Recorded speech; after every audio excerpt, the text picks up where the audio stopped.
Nous avons passé en revue les bienfaits de la respiration sur le plan physiologique, sur le plan cognitif, sur le plan hormonal, sur le plan émotionnel, du fait de son interaction avec le diaphragme et avec l'amygdale notamment. Pour clôturer ces apports théoriques, voyons à présent ce qui se passe sur le plan du tonus musculaire et sur le plan énergétique.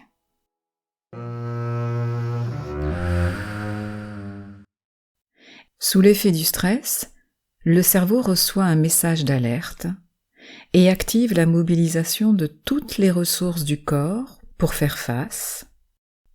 Et répondant à un automatisme vieux de plusieurs millions d'années, hérité de notre passé de chasseur-cueilleur exposé à 1000 sortes de dangers, le corps va donc activer un processus pour tout mettre en œuvre pour apporter un maximum d'énergie au corps, pour le préparer à fuir ou combattre,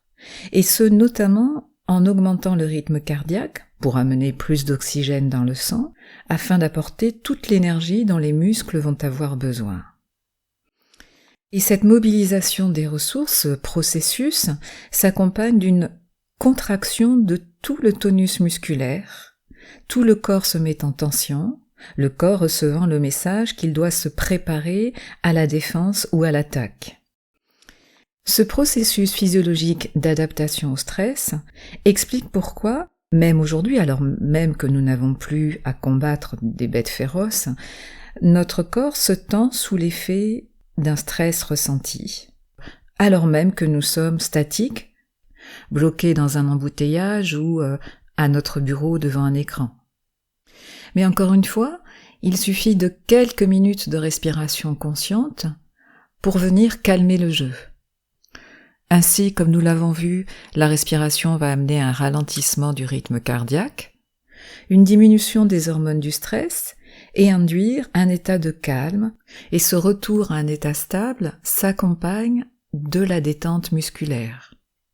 Le cerveau ayant reçu avec la respiration le message que « ok, tout va bien, je peux relâcher la pression », le niveau de tension du corps peut lui aussi revenir à un niveau normalisé.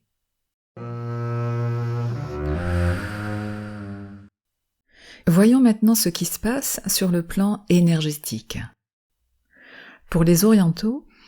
la respiration est une manifestation du prana, qu'on peut traduire par force vitale, énergie vitale, et qui est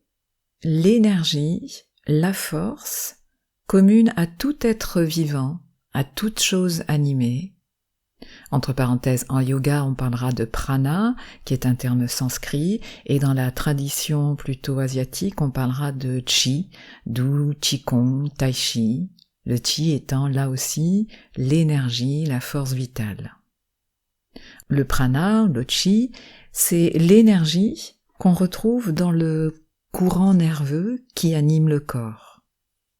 On parle aussi d'énergie pranique, et la respiration consciente régulière augmente ce taux d'énergie dans notre organisme et harmonise la circulation de l'énergie vitale dans tout le corps. Et pour peu qu'on associe respiration et mouvement, cette circulation de l'énergie vitale dans tout le corps est d'autant plus optimisée. En d'autres termes, l'air que nous respirons, c'est un petit peu notre carburant. De même que l'ampoule qui vous éclaire peut-être actuellement fonctionne à l'électricité, de même que l'essence est le carburant de votre voiture, notre carburant à nous, humains, c'est le prana, c'est l'air.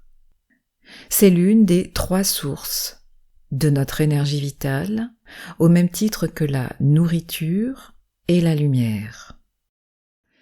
Et comme nous le verrons dans la pratique, la sophrologie s'inspire grandement de la tradition orientale et beaucoup d'exercices de respiration que nous allons pratiquer découlent des exercices de pranayama qui veut dire contrôle du souffle.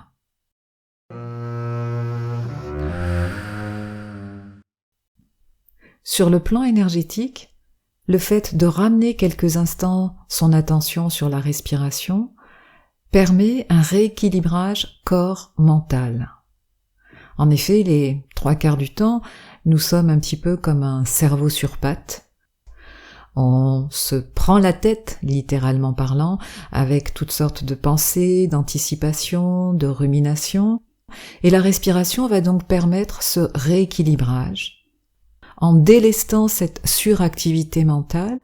et en ramenant la présence dans le corps, en venant de nouveau habiter ce corps à travers la respiration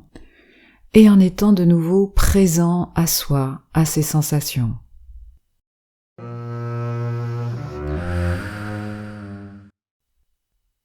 Alors nous l'avons vu, la respiration engendre de nombreux bienfaits sur plusieurs plans, des effets quasi immédiats,